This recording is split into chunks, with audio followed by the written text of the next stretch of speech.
Have you heard? The world is overpopulated and we need to fix that. Luckily, some billionaires have decided to develop some solutions for us, make plans for us without consulting us. Secretly developed plans by unelected planners with undisclosed agendas. Why are we listening to these people?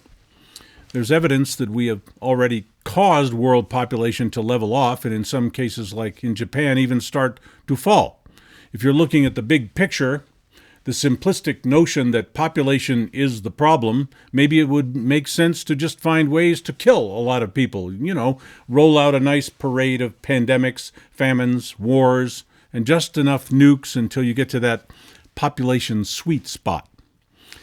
But the downside would be that the billionaire globalists elitists who come up with that plan would then have to spend a few generations in their bug-out bunkers in New Zealand, and they might get tired of watching the same 10,000 movies over and over. The good news is that the apocalypse may not be necessary. It is actually not the population that is the problem. The problem is that our system forces the population to use toxic chemicals, plastic, pesticides, solvents, all those nasty industrial materials that they have decided are necessary to improve our lives. They plunder our natural resources, cram our stores full of toxic junk, and then blame us for destroying the planet as they fixate on the idea of depopulation. So do they have any actual plan? Exactly what problem are they trying to solve? The billionaires say they want to save the environment, but when they fly around in private jets, making billions of dollars selling oil, plastic, and pesticides, I'm sorry, they're not trying to save the environment. Let's be honest. Billionaires are super entitled people who want everything for themselves. They would like to tidy up the world by getting rid of all those messy people. They have an irresistible urge to bring order to things because they can afford to do that. To them, the world is too messy. It is very hard for most of us to imagine what it's like for one person to have $200 billion, to have enough money and power to tidy up a large part of the world. This leads to some very strange things happening. Maybe that billionaire is a racist, and he thinks that dark-skinned people should have no babies. That's how he wants to tidy up the world and bring order to things. He can easily come up with some fake vaccination program, tell people they're getting malaria shots when they're actually getting sterility drugs injected into them. Oh yes, we saw that happen, didn't we? So wealthy people can create foundations, influence academic science, influence governments, literally own and control media. They can control everything you see and hear because they simply have that much money. Whatever they might want to tidy up, they can do it. Money does not have a life of its own. The person who has the money is determining what the money does. Maybe one person, one troubled brain, is controlling the appropriation of $200 billion. Unfortunately, billionaires are human, so they never blame themselves for the mistakes they make or the problems they cause. They blame us for the damage they are causing. Here's how it works. They can get rich selling glyphosate, but then the cancer epidemic is the farmer's fault for using the glyphosate. It is the consumer's fault for buying foods contaminated with glyphosate. The billionaires who make and sell glyphosate are not identified. They're not held accountable. They're not prosecuted because that's how they want it, and they have enough money to make that happen. So farmers use the glyphosate, and by doing that, they force people to eat glyphosate. The makers of glyphosate get unimaginably rich, and with all that money, they corrupt government and media to pretend like glyphosate isn't hurting anybody. With billions of dollars, you can easily do things like that. You can pay off media to tell any story you want. You can pay off lawmakers to pass any law you want. You just keep getting richer by poisoning the world with glyphosate. What is destroying the planet is not overpopulation. It is the foundational industries which are plundering resources, manufacturing and distributing poison chemicals and plastics, and tech companies choking the world with wireless pollution. It is the failure to reconcile what is poison and what is okay to make and sell. There's simply no one who is taking responsibility for that problem. It is not your failure. It is that initial decision by a corporate executive to make and sell something that is harmful because they found a way to make people buy it. It is the front end, the beginning points of the supply chain where all those raw materials are mined, extracted, processed, and shipped out to all the manufacturers and commercial markets. You would not have to throw away a plastic bottle if some halfway intelligent industrialist figured out a way to distribute water without using plastic bottles. So where does it start? A lot of it starts with a company called Dow Chemical, where they create bulk polymers and chemicals for industry. Companies like that make billions of tons of toxic plastics and chemicals, and those materials are distributed throughout our commercial supply chains. Nearly every product we buy, the materials our homes, offices, and vehicles are made of. Why have environmentalists not figured out where the problem originates? Our system is schizophrenic. They tell us to stop polluting with plastic bottles, but they want to keep making money by selling us plastic bottles. There's no consistent underlying morality, reason, or logic. It's just make money now and blame someone else for the consequences later. So what is the business model? They destroy the environment. They make toxic stuff. We buy the toxic stuff. They get rich. We throw away the toxic stuff. Everybody gets sick from toxic stuff, and millions of tons of it wind up floating in the ocean. That's how things work. The more they do it, the more money they make. The more money they make, the more they can do it. Your senator will never dare to pass any law to slow that down because industry pays for his campaigns. He says it's your fault and you need to pay more taxes. Your media will not dare to tell you about the real source of the problem because the industry pays for their advertising. They say it's your fault and you need to recycle. Scientists won't tell you about any problems because the industry gives them grants.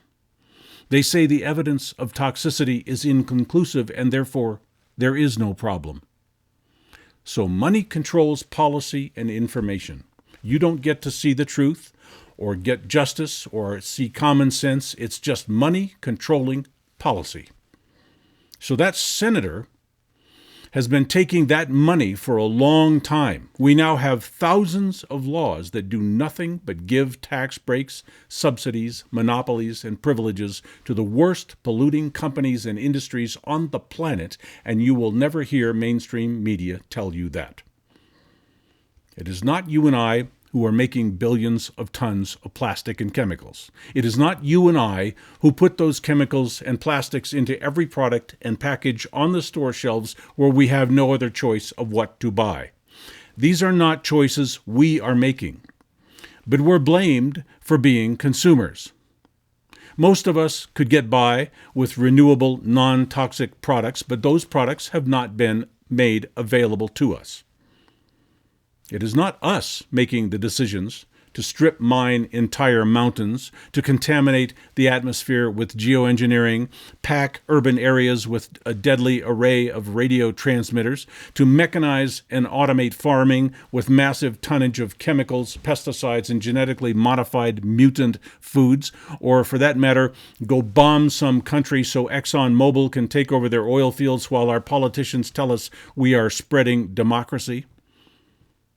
Those decisions are made by a handful of very wealthy people who blame everyone but themselves for their crimes. The pollution is not caused when we buy the product or throw away the product. The pollution is caused when they make the product. If we'll buy it, they'll make it, and there's nothing that can stop that or the damage that causes. You can't stop it by recycling or paying more taxes. You can't stop it by protesting, signing a petition, or voting. The media is not going to stop lying and censoring. The politicians are not going to stop making laws for the people who pay for their campaigns. We as citizens have lost our agency. We no longer have any influence or effect on any critical public policy. What can we do to fix that corrupted, broken system? I say nothing. I say these problems are now out of our reach. And this is a win-win for the wealthy elite.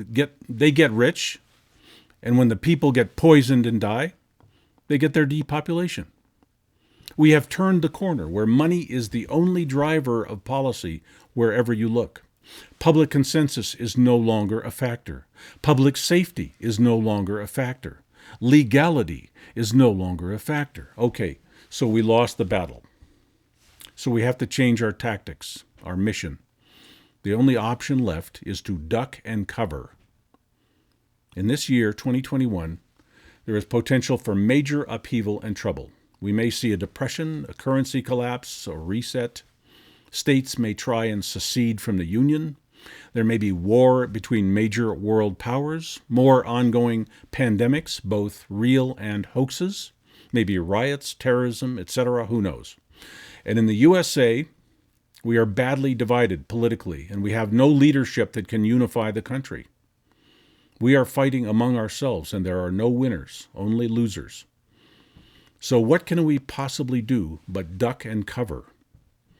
Government-sponsored hackers have declared war on each other's cyber infrastructures, so our online services are now constantly being disrupted. Law enforcement is out of control. They think they have the authority to enforce behavior like mask wearing, and they don't bother to intervene in riots. Our money is being printed out of thin air at insane levels.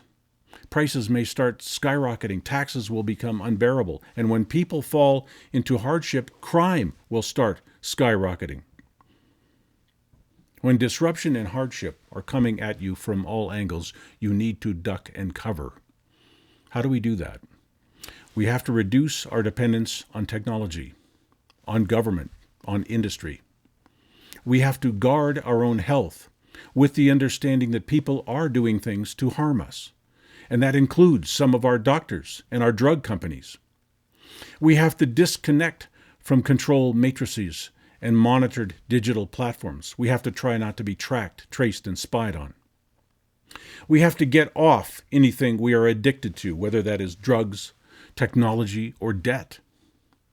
We have to be skeptical of all media and never stop looking for better information sources.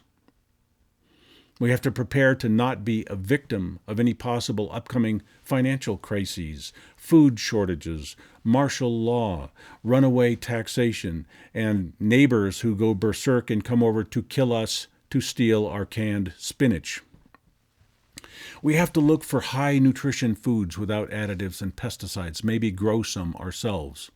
We need to become independent and teach our children to be independent.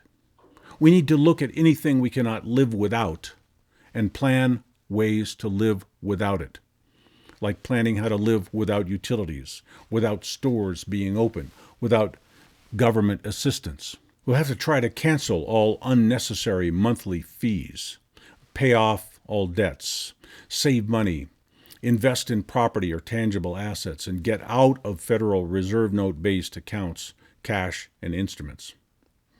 Middle class and poor people will have to learn how to survive on less, while government gets more greedy and desperate, while the wealthy get wealthier, while our media spews out disinformation to cover for those institutions and billionaires who have caused the various calamities that they will blame us for.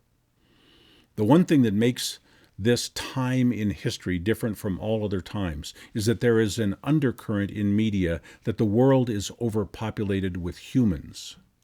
The planet must be cleansed of the garbage known as humans. The Greta Thunberg effect. How dare you be alive? We are entrained now. They are teaching school children to see ourselves as the problem in a very novel brainwashing stunt. So we now no longer need to be consulted as voters and citizens. We can be enforced as criminals. We are criminals for simply existing. This is why they now impose martial law policies when we have a flu pandemic. And this is a global agenda. It's not one country or some evil dictator like it was in the past. Everyone is being conditioned to believe that global-scale population reduction is a good thing. We are told to believe that even when we ourselves are the target of reduction in population. We, the people, are for the first time ever not seen as a magnificent conglomeration of human cultures. We are now represented as a blight on the planet. We are made to feel we must step aside to give the planet a break. We must step aside and let the machines take over because they're more efficient and they don't take sick days.